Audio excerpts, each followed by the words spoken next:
Hello, welcome to study classes. तो जैसा कि आप लोग जानते हैं हमारा न्यू बैच शुरू हो चुका है। हमने एक्सरसाइज 1.1 1.2 देख लिया है। मैंने इस अध्याय का आप लोगों को इंट्रो भी दे दिया है। सबसे पहले जान लेना जरूरत होता है कि इस चैप्टर में है क्या, परिचय जान लेना जरूरत है, जो कि मैंने अच्छे से समझा दिया। आई होप आप लोगों को समझ में आ चुका होगा। तो इस वीडियो में हम लोग आज देखेंगे एक्सरसाइज 1.3 प्रश्नावली 1.3 एनसीईआरटी क्लास 10 मैथ्स का सॉल्यूशन। सो जैसा कि मैंने आप लोगों को बताया था, परिमेय संख्या अपरिमेय संख्या, जैसा कि आप लोग क्वेश्चन में देख पा रहे हैं। सबसे पहला जो क्वेश्चन है आप लोगों का 1.3 का कि सिद्ध कीजिए कि √5 एक अपरिमेय संख्या है। ठीक है, सबसे पहले मैं एक बात बता देना चाहती हूँ कि ये जो एक्सरसाइज है आप लोगों का बहुत ही इम्पॉर्टेंट है, क्योंकि इससे इस अध्याय से और इस एक्सरसाइज से एक ना एक प्रश्न पूछा जाता है। ठीक है, लॉन्ग क्वेश्चन जरूर आता है एग्जाम में, तो बेहद इम्पॉर्टेंट है आप लोगों के लिए। तो ध्यान से समझ लीजिए, मैं जिस विधि को प्रयोग करने वाली हूँ इसको सॉल्व करने के लिए वो बहुत ईजी है। अगर एक बार माइंड में बैठ जाता है तो आप लोगों को दिक्कत नहीं होगी। तो एक बार मैं बता देना चाहती हूँ कि अपरिमेय संख्या परिमेय संख्या के बारे में मैंने जो बताया था उसको एक बार रिवीजन करवा देती हूँ।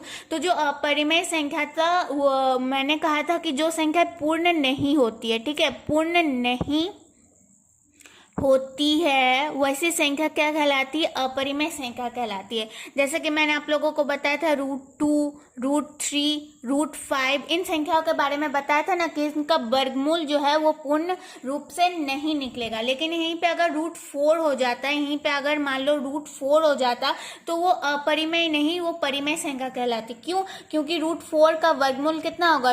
2 होगा। तो 2 जो है वो पूर्ण संख्या, 2 तो पूर्ण संख्या, दशमलव में कुछ नहीं है तो ना ही बट्टे में है। तो ये जो जितनी भी पूर्ण यानी अपूर्ण संख्या जो कि पूर्ण नहीं होती है, वैसे संख्या को हम लोग अपरिमेय संख्या कहते हैं। तो जाहिर सी बात है यहाँ पे जो √5 है वो भी अपरिमेय संख्या है। लेकिन क्वेश्चन में क्या कहा गया है कि सिद्ध कीजिए कि √5 एक अपरिमेय संख्या। हमें पता तो है कि √5 एक अपरिमेय संख्या है, लेकिन हमें इसे सिद्ध कैसे करेंगे? तो एक बात जान लो कि मैं यहाँ पे जो विधि का प्रयोग करने वाली हूं उसे क्या कहते हैं? विरोधाभास विधि कहते हैं। ठीक है, विरोधाभास, ठीक है, विरोधाभास विधि कहा जाता है। ठीक है, विरोधाभास विधि से हम लोग इस क्वेश्चन को और इस पूरे प्रश्नावली को सॉल्व करेंगे। तो सबसे क्वेश्चन है कि सिद्ध कीजिए कि √5 एक अपरिमेय संख्या। हमें पता भी है कि √5 जो है वो एक अपरिमेय संख्या है, लेकिन हालांकि हम लोग यहाँ पे विरोधाभास विधि का प्रयोग कर रहे हैं। तो सबसे पहले हम लोग मान लेंगे, ठीक है, आप लोग ऐसे लिख सकते हो कि उत्तर, ठीक है, सबसे पहले हम लोग मान लेंगे, माना, एक एक स्टेप को ध्यान से देखना, रिवीजन करना, समझ में आ जाएगा। माना √5 एक परिमेय संख्या है। ठीक है, सबसे पहले तो हम लोग √5 को एक परिमेय संख्या मान लेंगे। माना √5 एक परिमेय संख्या, ठीक है। और आप लोगों को मैंने कहा था कि जितने भी परिमेय संख्याएं होती है उसे हम पूर्णांक के यानी अनुपात के रूप में लिख सकते हैं, P/Q के रूप में लिख सकते हैं। जितनी भी परिमेय संख्या होती है उसे हम लोग P/Q के रूप में लिख सकते हैं। ठीक है, तो अगर √5 एक परिमेय संख्या हमने मान लिया तो हम लोग लिखेंगे अतः √5 बराबर P/Q, क्योंकि हमें पता है कि परिमेय संख्या को P/Q के रूप में लिखा जा सकता है। यहाँ पे आप लोगों को कुछ और चीजें डिटेल से लिखनी होगी कि जहाँ P और Q पूर्णांक है, ठीक है, पूर्णांक का अनुपात में लिखा जाता है परिमेय संख्या को। जहाँ PQ पूर्णांक है, साथ ही Q कभी 0 नहीं हो सकता, Q कभी 0 नहीं हो सकता है। और PQ सह अभाज्य संख्या भी है। ठीक है, सह अभाज्य संख्या भी है, ये दूसरा स्टेप है। ठीक है, सह अभाज्य संख्या भी है। तो सबसे पहले हमने क्या कर लिया, हमने √5 जो कि एक अपरिमेय संख्या हमें पता भी है, लेकिन सबसे पहले हमने मान लिया कि माना √5 एक परिमेय संख्या है। उसके बाद अगर हमें पता है कि परिमेय संख्या को P/Q के रूप में लिखा जाता है, तो अगर हमने माना है कि √5 एक परिमेय संख्या है, अतः लिख सकते हैं हम लोग √5 बराबर P/Q, जहाँ PQ पूर्णांक है, साथ ही Q कभी 0 नहीं हो सकता और PQ सहअभाज्य संख्या भी है। ठीक है, तो अब हमें एक समीकरण मिल गया √5 बराबर P/Q। तो ऐसा हम लोग लिखेंगे, ये जो हमें समीकरण मिला है, लिखेंगे समीकरण के ये तीसरा स्टेप है, ठीक है। एक एक स्टेप करके याद रखो तो कोई दिक्कत नहीं होगी आप लोगों को। समीकरण के दोनों ओर वर्ग लेने पर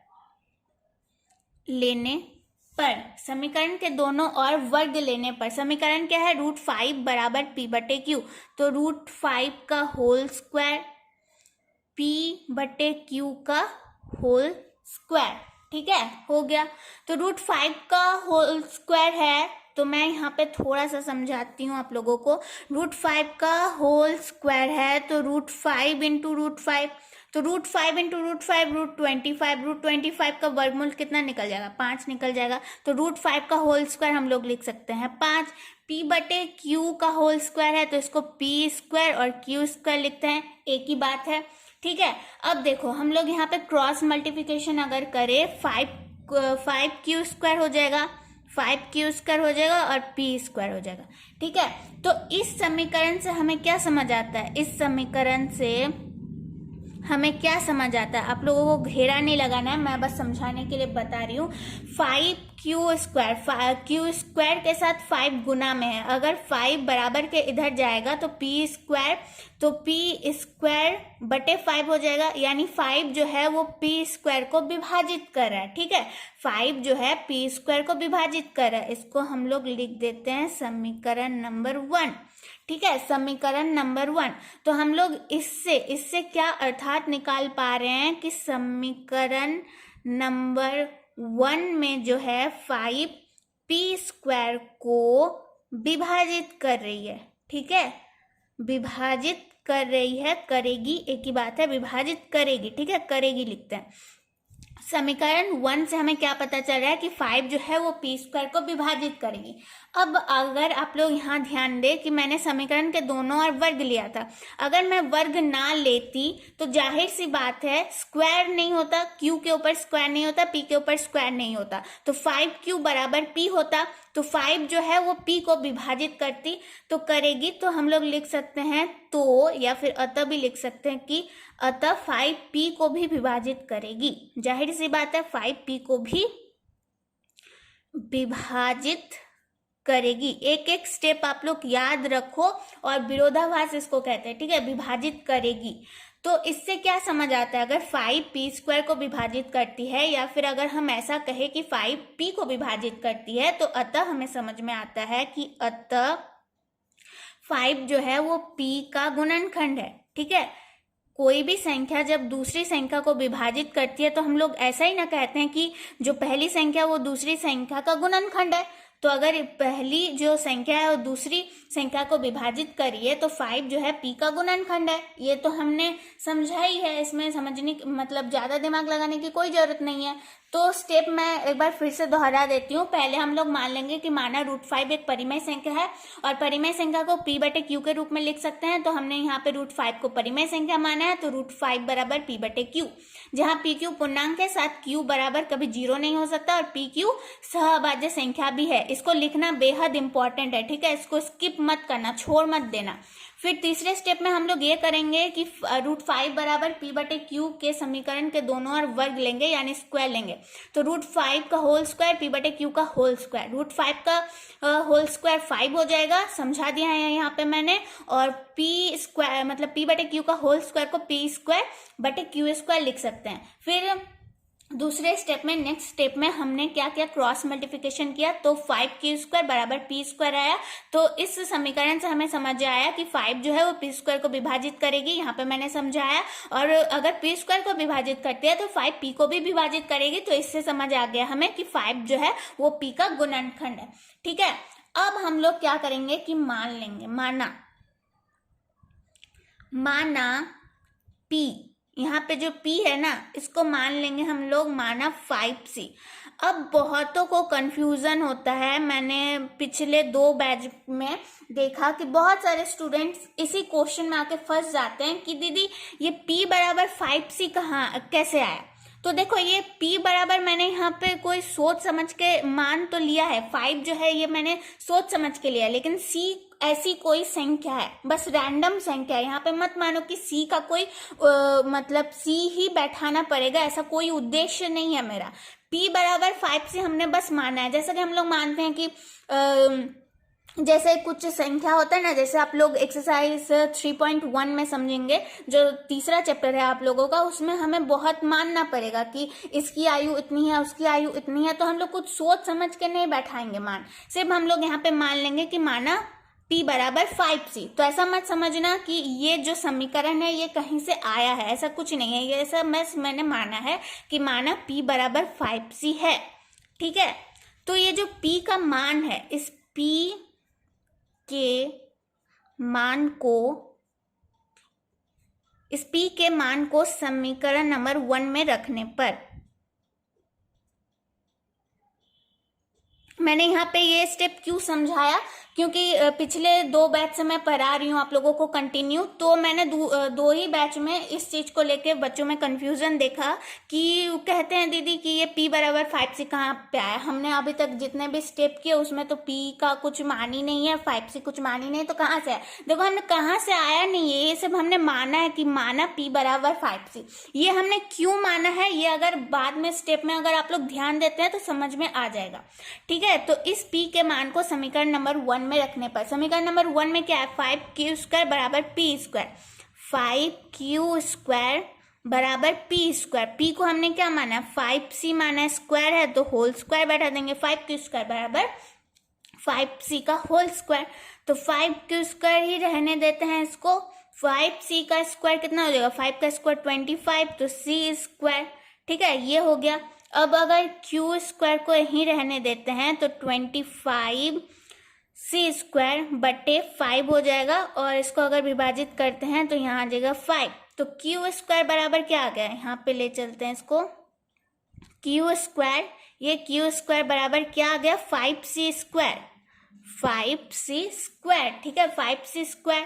तो अगर इसको मैं सीधे तरीके से लिख देती हूँ, 5c² बराबर q²।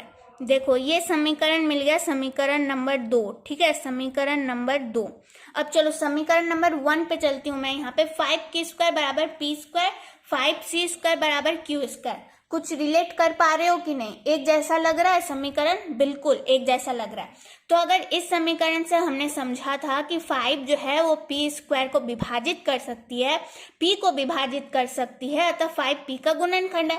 तो इस समीकरण से हमें क्या समझ में आ रहा है कि ये आप लोग को लिखना नहीं है, ठीक है, ये चीज आप लोगों को लिखना नहीं है। तो c² बराबर क्या हो जाएगा, q² बटे 5, यानी 5 जो है वो q² को विभाजित कर रही है, 5 जो है वो q² को विभाजित कर रही है, यानी 5 जो है वो q को भी विभाजित कर रही है, यानी 5 जो है वो q का गुणनखंड है। इस समीकरण से तो हमें समझ में ही आ रहा है, जैसे पहले समीकरण में हमने समझा और दूसरे समीकरण में हमने समझा, ठीक है।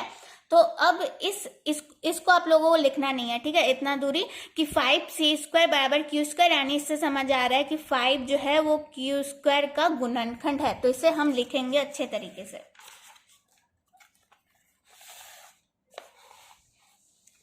ठीक है, हम लोग लिखेंगे कि समीकरण 2 में 5q² को विभाजित करेगी, ठीक है, समीकरण 2 में 5q² को विभाजित करेगी, अतः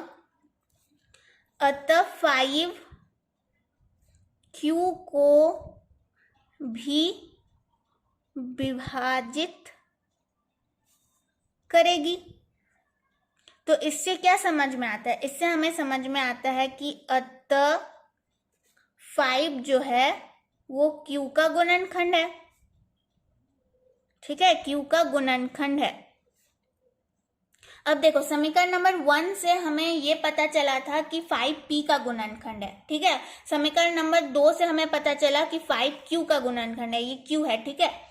तो इससे ये समझ आता है कि एक बार मैं लिख देती हूँ, लिखना जरूरी है कि समीकरण पहले समीकरण मतलब समीकरण नंबर 1 और समीकरण नंबर 2 से हमें पता चलता है कि 5pq दोनों को विभाजित कर रही है, यानी दोनों का गुणनखंड है ना, दोनों का गुणनखंड है, विभाजित कर रही है।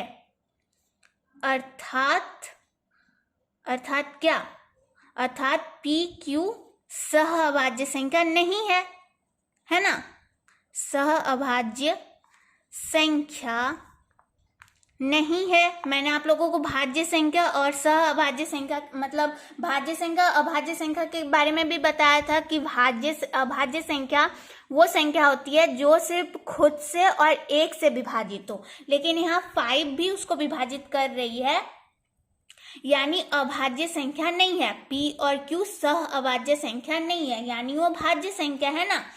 तो यह त्रुटि क्यों उत्पन्न हुई, हमें तो पता है पी और क्यू क्या है, भाज्य संख्या है, यहाँ से समझ में आ गया, लेकिन यहाँ पे अभाज्य संख्या नहीं है आ रहा है, तो यह त्रुटि क्यों उत्पन्न हुई, यह त्रुटि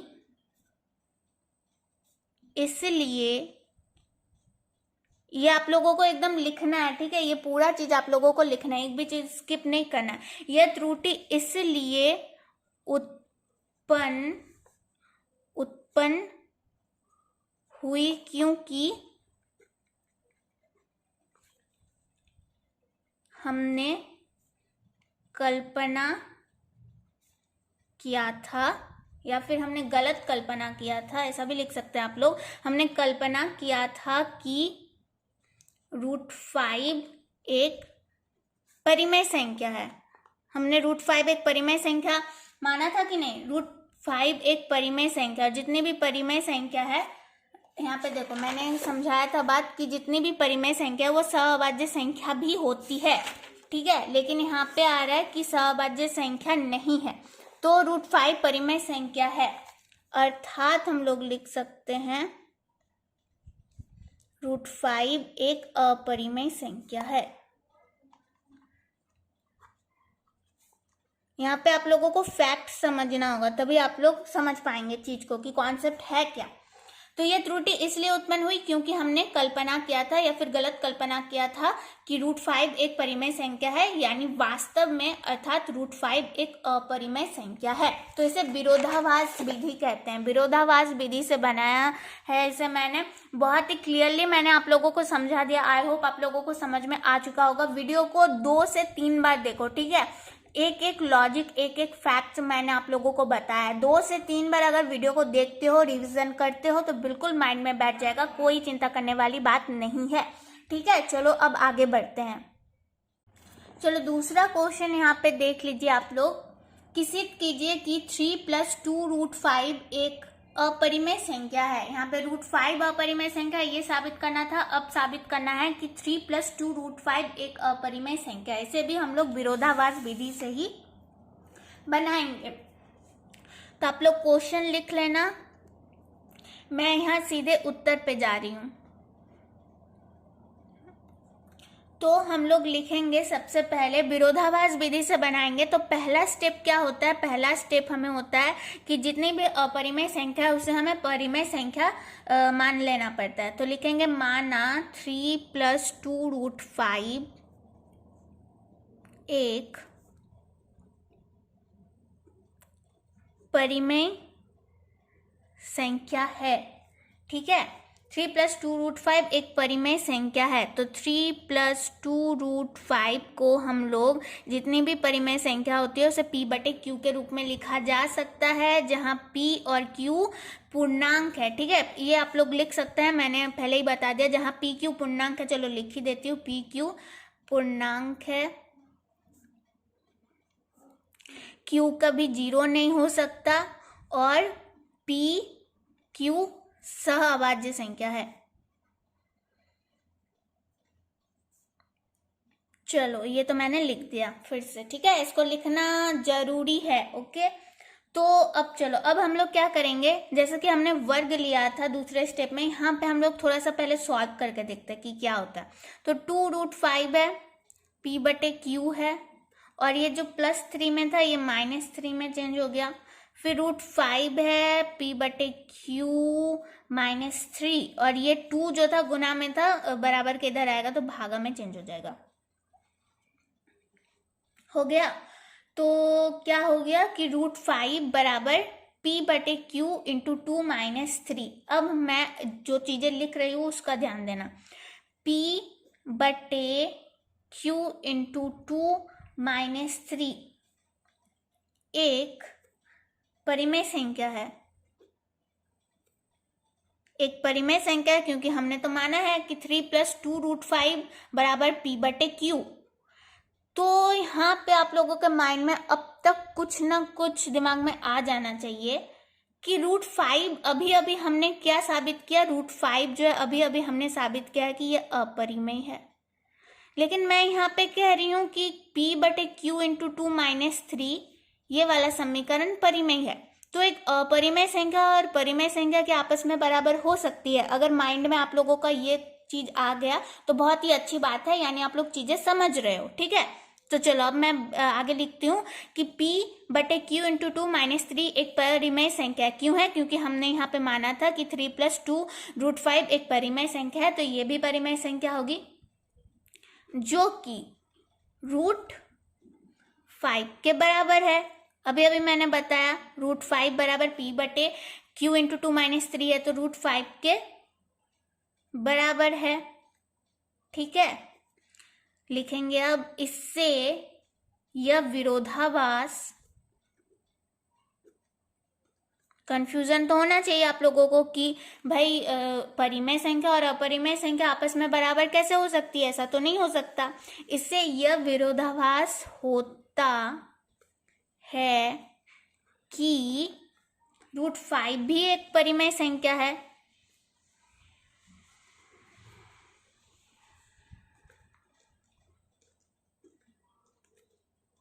ना।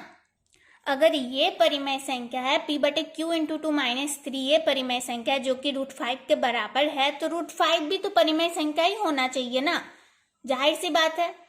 लेकिन वास्तव में तो √5 एक अपरिमेय संख्या अभी अभी हमने प्रूव किया था ना। तो अब लिखेंगे कि वास्तव में, लिखेंगे यहाँ पे वास्तव में √5 एक अपरिमेय संख्या है। तो हमारे यहाँ पे गलती कहाँ हो रही है भाई, √5 एक अपरिमेय संख्या है लेकिन p/q इंटू 2 - 3 यहाँ पे एक परिमेय संख्या है, लेकिन दोनों आपस में बराबर क्यों हो रहा है। तो हमारे यहाँ पे गलती कहाँ हो रही है, गलती यहाँ हो रही है, त्रुटि यहाँ पे उत्पन्न हो रही है। लिखेंगे अब यह त्रुटि इसलिए उत्पन्न हुई, लिखेंगे ऐसा ही लिखना पड़ता है, ठीक है, विरोधाभास विधि में, कि यह त्रुटि इसलिए उत्पन्न हुई क्योंकि हमने गलत माना था, हमने गलत कल्पना किया था कि 3 + 2√5 एक परिमेय संख्या है। तो असल में 3 + 2√5 क्या है, एक अपरिमेय संख्या है। तो ऐसा हम लोग लिखेंगे, अतः 3 + 2√5 एक अपरिमेय संख्या है। बस, और कुछ करने की जरूरत नहीं है, इतना ही। ठीक है, फिर से मैं आप लोगों को समझा दूं, क्या समझा देती हूँ। हमने क्या करना था, 3 + 2√5 एक परिमेय संख्या है ये साबित करना था, लेकिन हमने सबसे पहले गलत कल्पना किया, वो भी जानबूझ के गलत कल्पना किया। माना 3 + 2√5 एक परिमेय संख्या है, तो हर एक परिमेय संख्या को p/q के रूप में लिखा जा सकता है। 3 + 2√5 को भी हमने इसलिए p/q के रूप में लिखा, जहां p/q पूर्णांक है, q कभी 0 नहीं हो सकता और p/q सहभाज्य संख्या है। तो 2√5 बराबर p/q + 3 - 3 में चेंज हो गया। 2 जो था √5 के साथ गुना में था, ये भागा में चेंज हो गया। √5 वास्तव में एक अपरिमेय संख्या है, लेकिन ये जो p/q इंटू 2 - 3 है वो परिमेय संख्या है। क्यों परिमेय संख्या है, क्योंकि हमने इसको परिमेय संख्या माना था। p/q इंटू 2 - 3 एक परिमेय संख्या है जो कि √5 के बराबर है। इससे यह विरोधाभास होता है कि √5 भी एक परिमेय संख्या है, लेकिन वास्तव में √5 एक अपरिमेय संख्या है ना। तो फिर हमने यहाँ पे लिखा कि वास्तव में √5 एक अपरिमेय संख्या है। और ये कंफ्यूजन क्यों हो रहा था कि एक अपरिमेय संख्या और परिमेय संख्या आपस में बराबर कैसे हो सकते हैं, तो ये कंफ्यूजन, ये गलतफहमी क्यों हो रही थी, क्योंकि ये त्रुटि इसलिए उत्पन्न हुई क्योंकि हमने गलत कल्पना किया था कि 3 + 2 √5 एक परिमेय संख्या है, अतः 3 + 2 √5 एक अपरिमेय संख्या है। तो इस तरीके से साबित होता है कि ये जो है ये एक अपरिमेय संख्या है। ठीक है, तो आप लोगों के पास अगर ऐसी कोई भी संख्या रही जिसको अपरिमेय संख्या हमें साबित करना हो, तो आप लोग इस तरह एक एक स्टेप से अपरिमेय संख्या को साबित कर सकते हैं। चलो, क्वेश्चन नंबर 2 भी खत्म होता है, क्वेश्चन नंबर 3 पे चलते हैं। क्वेश्चन नंबर 3, तो क्वेश्चन नंबर 3 7 √5 है, तो आप लोग आसानी से इसी तरीके से आप लोग कर सकते हो, सिद्ध कर सकते हो। 1/√2 है, 6 + 1 √2 है। तो मैं काम करती हूँ, इनमें से एक या दो को समझा देती हूँ, तो आप लोगों का काम बन जाएगा। यहाँ पे भी हमें सेम चीज करना है, अपरिमेय संख्या ही साबित करना है। सबसे पहला है 1/√2। 1/√2 को हमें क्या करना है, 1/√2 को हमें परिमेय संख्या साबित करना है। तो सबसे पहले क्या करेंगे, लिख लेंगे कि माना, गलत मान लेंगे। ठीक है, जानबूझ के हम लोग गलत मानेंगे कि माना 1/√2 एक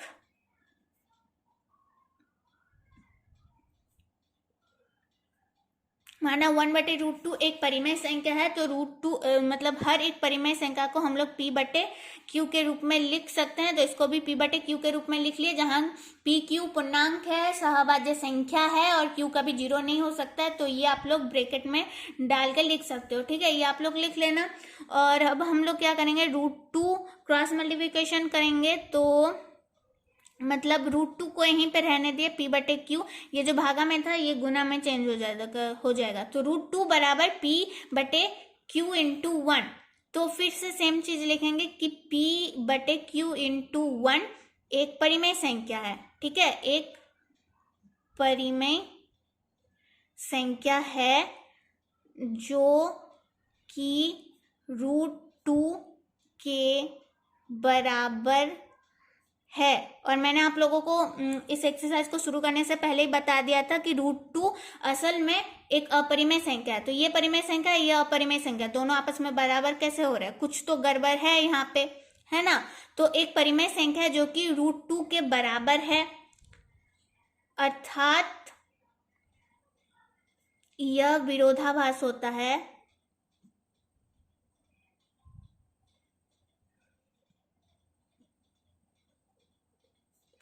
√2 भी परिमेय संख्या है, लेकिन परिमेय संख्या है क्या, वो नहीं ना, परिमेय संख्या है, लेकिन वास्तव में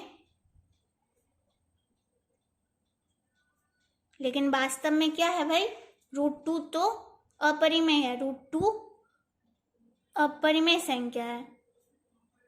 तो यहाँ पे गलतफहमी कहाँ हो रही है, यहाँ पे हम कंफ्यूज कहाँ हो रहे हैं, क्योंकि हमने गलत कल्पना किया था। तो हम लोग लिख सकते हैं ये त्रुटि इसलिए उत्पन्न हुई क्योंकि हमने गलत कल्पना किया था कि 1/√2 एक परिमेय संख्या है, अर्थात क्या, अर्थात 1/√2 एक अपरिमेय संख्या है। ठीक है, यहाँ पे थोड़ी मेरी हैंडराइटिंग खराब हो गई, कोई बात नहीं, जल्दी जल्दी लिख रही हूँ, लेकिन आप लोगों को समझ में आ जाएगा। हो गया, इतना हो गया। तो यहाँ पे हमने अच्छे से समझ लिया कि किस तरह से होगा, इस स्टेप को याद रखो तो काम बन जाएगा। फिर आप लोगों के सामने दूसरा जो पार्ट था वो था 7√5, तो इसको भी आप लोग सॉल्व कर सकते हो। और तीसरा जो पार्ट था वहाँ पे था 6 + √2, तो इसको हम लोग परिमेय संख्या मान लेंगे जो कि p/q के रूप में होगा। तो 7 जो 7√5 है उसको भी आप लोग कर सकते हो, इसको भी आप लोग कर सकते हो। तो ये √2 बराबर कर देना p/q और +6 था, इसको -6 में बदल देना। तो हम लोग कह सकते हैं कि ये तो परिमेय संख्या है लेकिन ये अपरिमेय संख्या, तो दोनों आपस में बराबर कैसे हो रही है। तो ये त्रुटि इसलिए उत्पन्न हुई थी कि हमने 6 + √2 को परिमेय संख्या मान लिया था, इसलिए इसको p/q के रूप में भी हमने लिखा। तो आप लोग लिखना कि 6/√2 को हमने परिमेय संख्या मान लिया था, इसीलिए ये एक अपरिमेय संख्या साबित होती है। तो इस तरीके से आप लोग सॉल्व कर सकते हो। तो आई होप आप लोगों को समझ में आ चुका होगा। एक्सरसाइज 1.3 बेहद इंपॉर्टेंट चैप्टर है, ये आप लोगों के लिए एक्सरसाइज बेहद इंपॉर्टेंट है क्योंकि इससे एक ना एक लॉन्ग क्वेश्चन जरूर पूछा जाता है। √7 दे देगा, √3 दे देगा, √5 दे देगा और कह देगा कि अपरिमेय संख्या है, इसे सिद्ध करना। तो आप लोग स्टेप बाय स्टेप सिद्ध कर सकते हो। मैंने 2-3 बार रिविजन करवा दिया यहीं पे, फिर भी समझ नहीं आता 2-3 बार एक ही पार्ट को, एक ही वीडियो को देखो, रिवीजन करो, एकदम माइंड में बैठ जाएगा, कोई दिक्कत वाली बात नहीं है। ठीक है, तो आई होप आप लोगों को पसंद आ गया होगा। तो लाइक करना ना भूलना। मेरे इंस्टाग्राम में भी आप लोग जुड़ सकते हो, डिस्क्रिप्शन में लिंक दिया हुआ है। एंड सब्सक्राइब करना भी ना भूलना। कहीं भी दिक्कत होता है तो कॉमेंट बॉक्स में कॉमेंट कर सकते हो। तो बस आज के लिए इतना ही, मिलते हैं नेक्स्ट वीडियो में एक्सरसाइज 1.4 के साथ। बहुत ही ईजी चैप्टर है, ईजी क्वेश्चंस रहेंगे उसमें भी। तो बस आज के लिए इतना ही।